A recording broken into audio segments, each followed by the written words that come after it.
Hello again, Style Attorney here, and there's been a lot of buzz about Jordan Peterson lately, so I decided that I would make a video about him and the situation that he's going through.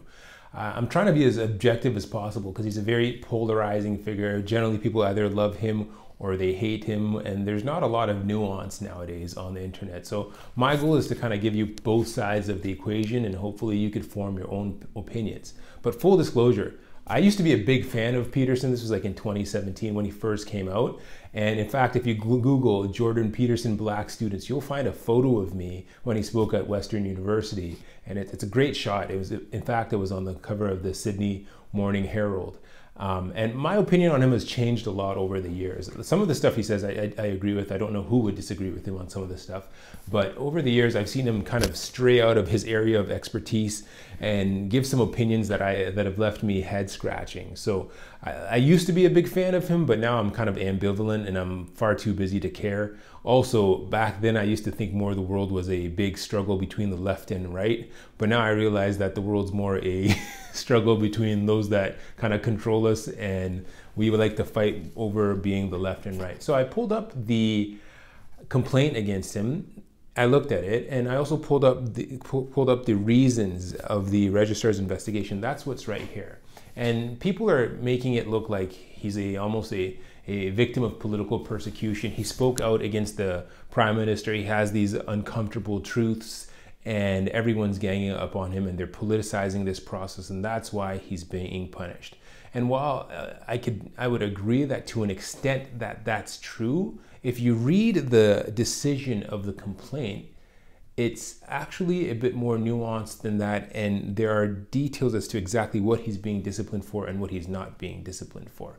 So he's not being disciplined for calling out Justin Trudeau. He's not being disciplined for having a position on COVID mandates. He's being disciplined for very specific things, and I'll go through those.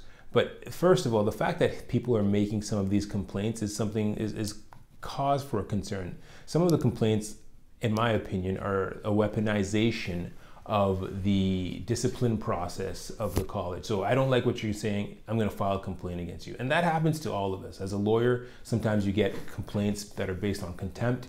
As a doctor, you'll get those. And typically the college or the governing body will dispose of them very quickly without considering them. And that seems to have been what was done insofar as the complaints that didn't really have merit are concerned. But what complaints are worthy of investigation? So on page 8 of 16 of this decision, they go through the problems that they had with Peterson, and they go through the code of ethics. So it reads, the panel also believes that the following standards in the code of ethics are relevant in considering Dr. Peterson's public statements. Number 1, demonstrate appropriate respect for the knowledge, insight, experience, areas of expertise, and cultural perspectives and values of others, including those that are different from their own, limited only by those that are seriously contravene the ethical principles of this code. And then number 2, not engage publicly, example in public statements, presentations, research reports with primary clients or other contacts, in degrading comments about others, including demeaning jokes based on such characteristics as culture, nationality, ethnicity, color, race, religion, sex, gender, or sexual orientation. The Law Society, as a lawyer, the Law Society has a similar provision that expects lawyers to be courteous. See, if you're a member of a distinguished profession or a profession that's regulated, there's often these clauses that say you have to be a nice person. Don't be a jerk. And if you break those, you could be disciplined, right? Whether you're talking about something controversial or not, there's clauses that expect you to be nice in your profession. So what are they saying that he did that were not nice? Well, in Dr. Peterson, this is the report here. It says, in Dr. Peterson's January 25th, 2022 podcast appearance on the Joe Rogan Experience, another controversial figure, Dr. Peterson described the client who lodged a complaint against him as vindictive and coming after him with a pack of lies. Elsewhere in the podcast, in response to a discussion about children's deaths from air pollution, Dr. Peterson states, It's just poor children, and the world has too many people on it anyways. The panel is also concerned that through these statements, Dr. Peterson appeared to be engaging in degrading comments about a former client and making demeaning jokes. So the first thing, vindictive, and someone coming up at him with a pack of lies. What I would ask is, how could you communicate that sentiment any nicer? If someone's vindictive, like, what is a nicer way to describe a vindictive person as vindictive? When the truth becomes mean or becomes unprofessional, especially when it's said in a non-inflammatory, matter-of-fact way, I would submit that maybe the college is overstepping their regulation. A pack of lies, again, that's not particularly inflammatory. It could have just said she didn't tell the truth, but I don't see how that is a statement that is degrading. They say it's a degrading. I would disagree with that, and I don't see how it's demeaning. And then the second comment, it's just poor children, and the world has too many people on it anyways. Clearly, that's a sarcastic comment. He's saying that like in a tongue-in-cheek way, and it's clearly that Peterson is not someone who advocates population control, and it seems like that might just be a jab as those who in fact do. Then the panel further notes on February 19th, 2020, Dr. Peterson appeared to call Catherine McKinney, who's an Ottawa politician that I believe is trans or non-binary. In any case, McKinney's pronouns are they and them. He refers to McKinney as appalling, self-righteous, moralizing thing.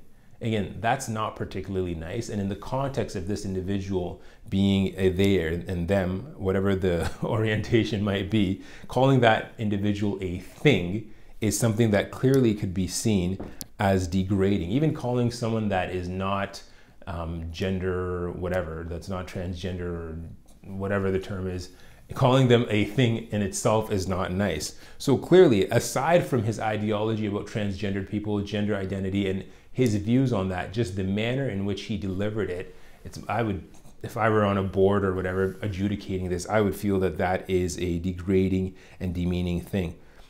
And then furthermore, on June 22nd, 2022, Dr. Peterson tweeted, "Remember when pride was a sin and Ellen Page just had her breasts removed by a criminal physician." So again, this isn't the college persecuting Peterson because he has certain views as to transgendered surgery and all that. That's my opinion on this. It seems like they're, in addition to his ideology that's clearly not in line with what the college might believe, they also have a problem with how he's delivering his message. The term like criminal physician, that's clearly an inflammatory term. Using the term Ellen Page, apparently I've learned that that's called dead naming. When you call someone who's transgendered their old name, or you use the wrong gender, you're misgendering and dead naming them. And that violated Twitter's code of conduct. The panel says that regardless of the merits of the Twitter decision, the panel is concerned that in this tweet, Dr. Peterson appears to intentionally address Page as her and by their former name. So the panel is using the correct pronouns. The panel is concerned that by doing so and calling Catherine McKinney an appalling, self-righteous, moralizing thing, that Dr. Peterson may be engaging in degrading, demeaning, and unprofessional comments. The panel is also of the view that referring to the physician who performed Elliot Page's top surgery as a criminal appears to be inflammatory and unprofessional. Again, it's the terminology that he's using and him being mean that they're picking on, not necessarily his views. And then there's this debate, I don't remember the guy's name and it's redacted in this, but some other person on Twitter, Dr. Peterson refers to that person as a prick. And this is and also in response to this Sports Illustrated model, the plus side model, he says, "Sorry, not beautiful, and no amount of authoritarian tolerance is going to change that." Calling someone a prick, that's not nice. You can make your point without resulting to ad hominems. In fact, Dr. Peterson many times will tell you that very thing. Ad hominems do not advance your position. So now you have someone who's calling someone a prick. I don't see how that is not degrading. I don't see how that's not demeaning.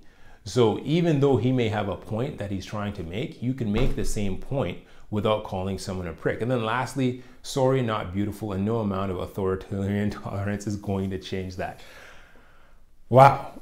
So this is a comment he made about a Sports Illustrated cover model who is a larger woman, and she's a model, and he said that's not beautiful. And there's a lot of debate about fat acceptance and what's attractive and whether or not beauty is objective and so on and so forth. But this statement, it is so presumptive, right? It presumes that everyone shares your standards of beauty.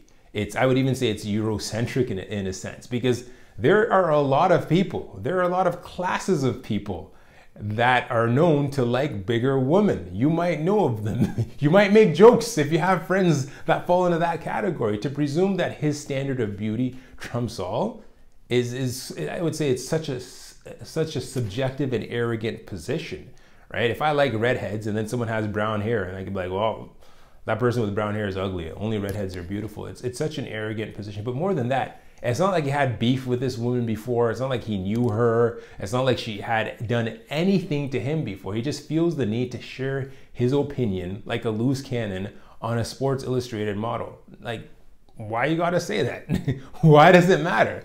And of course, I would say that's demeaning. It's not a matter of, oh, he doesn't believe that being obese is dangerous to your health and could kill you and we shouldn't accept. That's not what he's saying. He's just saying this person is not attractive and I want the whole world to know. So what's he doing as a result of that? He's bringing a judicial review. And what's a judicial review? Well, judicial review, essentially, it's kind of like an appeal, but it's a questioning of a decision of a governmental body by a court. So when you have tribunals or governing bodies or colleges or universities or whatever, they make decisions kind of on behalf of the government. And if you don't like their decision, you could have a court actually review that. So he's retained a bunch of, not a bunch, but he's retained a lawyer to challenge the decision of the college. My opinion, I don't think he will be fully successful because some of the stuff he said is clearly just mean.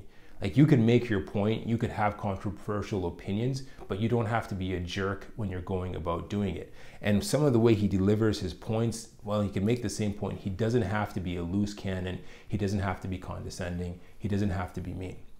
So that's my assessment of Jordan Peterson's complaints, the complaints against Jordan Peterson. Let me know, do you think he's being a political prisoner? Is he being persecuted? Is he a victim, or is he just a victim of him being a loose cannon and his lack of self-control? Thanks for listening.